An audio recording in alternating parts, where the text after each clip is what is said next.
और एक बार फिर हमारी खबर पर मोहर लग गई है। रणिल विक्रमसिंघे बने श्रीलंका के नए प्रधानमंत्री। राष्ट्रपति राजपक्षे ने की रणिल विक्रमसिंघे की नियुक्ति। ये बड़ी खबर हमारे सामने आ रही है। श्रीलंका के 4 बार प्रधानमंत्री रह चुके हैं विक्रमसिंघे, और श्रीलंका के जो दौर है उस दौर में इनके ऊपर बहुत बड़ी जिम्मेदारी है, खासकर ये देखते हुए कि किस तरीके से न सिर्फ देश को इस आर्थिक संकट से उबारना है, बल्कि सिविल वॉर जैसे जो हालात हैं उसको कंट्रोल करना है, लोगों में एक नया विश्वास जगाना है। जितेंद्र हमारे सहयोगी इस वक्त हमारे साथ जुड़ चुके हैं। जितेंद्र, बताइए क्या खबर है?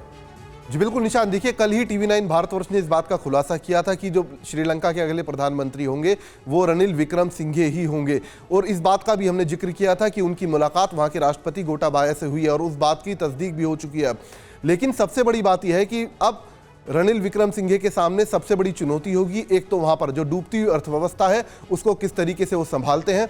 दूसरी सबसे बड़ी चुनौती उनके सामने होगी कि जो अराजकता इस वक्त वहां पर फैली हुई है उसको कैसे वो शांत करते हैं, कैसे वहां पर लोगों का विश्वास जीतते हैं। हालांकि अगर हम रणिल विक्रमसिंघे की बात करें तो रणिल विक्रमसिंघे वहां पर उनकी काफ़ी पॉपुलैरिटी है लोगों के बीच में, 4 बार वहां के PM रह चुके हैं और जनता का विश्वास उनके अंदर था, और इसीलिए वहां के जो राष्ट्रपति हैं गोटाबाया, उन्होंने उनको न्योता दिया है प्रधानमंत्री पद के लिए, और साथ ही अब उन्हें बहुमत भी साबित करना होगा। हालांकि वहां की जो 2 अन्य बड़ी पार्टियां हैं, जिसमें जैसे कि SJB और इसके अलावा SLPP, इन दोनों बड़ी पार्टियों ने वहां पर समर्थन दिया है रणिल विक्रमसिंघे को, और इसके अलावा अन्य पार्टियों ने भी खुले तौर पर रणिल विक्रमसिंघे का नाम वहां पर लिया है कि वो उनको पूरे तरीके से समर्थन देते हैं। लेकिन चुनौती वही होगी उनके सामने कि कैसे डूबती अर्थव्यवस्था को बचाया जाए, और दूसरा जो लोगों के बीच में अराजकता फैली हुई, जिस तरीके से वहां पर हिंसक घटनाएं हो रही हैं, सरकारी प्रॉपर्टी को नुकसान किया जा रहा है, उसको कैसे वो शांत करते हैं, ये देखने वाली बात होगी। अब जी मैं आपसे एक और चीज समझना चाहूंगा, अभी के जो हालात हैं क्या कुछ आपको पता लग पाया है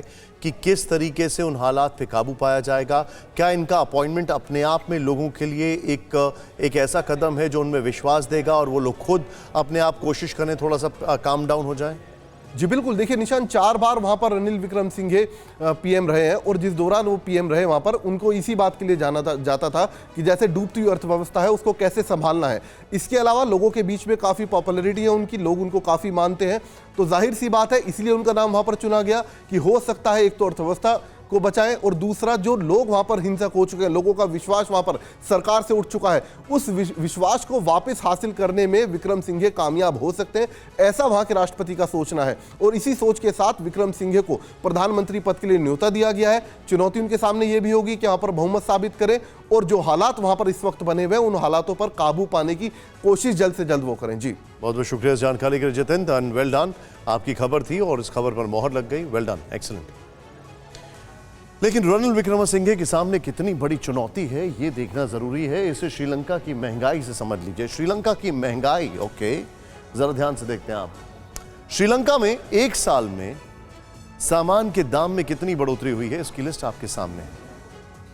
23 मार्च, ये देखें आप, नारियल पानी बेसिक है वहां पर 50 रुपए से लेकर 110 रुपए, अंडा 15 से 30 रुपए एक अंडे के दाम है यहां पर। आलू 160 से 280 रुपए किलो, बैगन 240 रुपए किलो। सोचें आप, ये हालात हैं वहां के। अड़ी सोमवार से शुक्रवार शाम 6 बजे सिर्फ TV9 भारतवर्ष पर।